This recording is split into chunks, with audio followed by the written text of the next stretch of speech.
একটু ঘোরাঘুরি করে আমরা গিয়েছিলাম গণেশ টি স্টলে। বাপ রে, এখানকার মালাই টোস্ট খাবার জন্য আমার 3 মাস টাইম লেগে গেল। কসমসের উল্টো দিকে ছোট্ট একটা চায়ের দোকান, কিন্তু এখানকার মালাই টোস্টের টেস্ট অসাধারণ। আমি এর আগে একবারও পাইনি। যতবারই এসেছি নয় শেষ হয়ে গেছে, নয় আমার আগে অন্য কেউ অর্ডার করে ফেলেছে।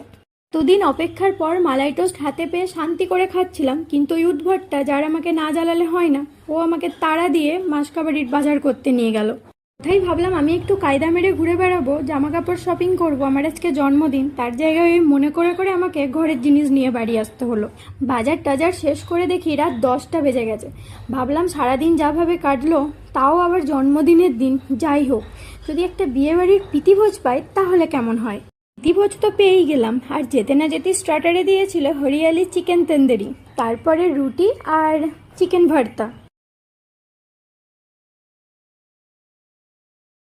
খাবারগুলো তো দারুণ ছিল, কিন্তু এই প্রীতিভোজ সেই প্রীতিভোজ নয় বাবা। এরা প্রীতিভোজ খাইয়ে আবার টাকাও নেয়। খাবার শেষ হতে না হতে হাতে বিল ধরিয়ে দিয়ে চলে গেল। এটা কি ঠিক বলো তোমরাই? প্রীতিভোজ নাম দিয়েছে, অথচ একটু মিষ্টিও খাওয়ালো না আমাদের। যাকগে যাক, ওরা যখন মিষ্টি আর খাওয়ায়নি, আমরা এবার মিষ্টি খেতে যাব মিষ্টির দোকানে।